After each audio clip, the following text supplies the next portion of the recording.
Je vais aussi parler de Covid-19 et de l'usage des psychotropes. Des précautions particulières doivent être prises s'il y a des symptômes de fièvre ou de troubles respiratoires chez des personnes qui prennent des psychotropes.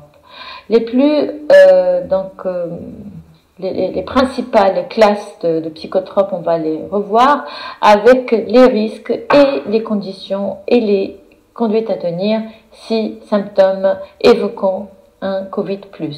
Commençons par les antipsychotiques qui peuvent présenter des risques cardiaques ou des effets extrapyramidaux. Donc il faut être particulièrement vigilant, diminuer la dose, éviter les associations et les arrêter si la suspicion se confirme et si on a la possibilité de le faire.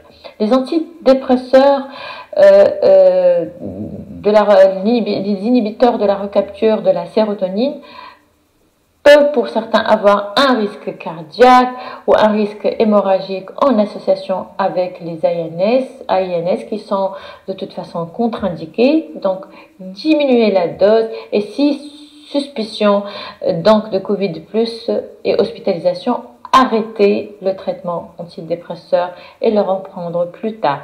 Les benzodiazépines aussi, vu leur effet dépresseur sur le système respiratoire, sont fortement déconseillés si on n'a pas le choix, les remplacer par des benzodiazépines à courte durée de vie.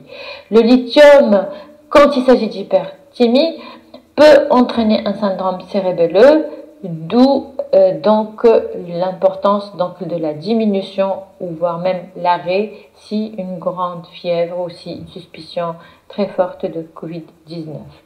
Les médicaments anticholinergiques peuvent avoir aussi un effet sédatif sur le tonus musculaire avec une diminution des risques des fausses routes et peuvent avoir aussi un effet dépresseur sur la ventilation pulmonaire.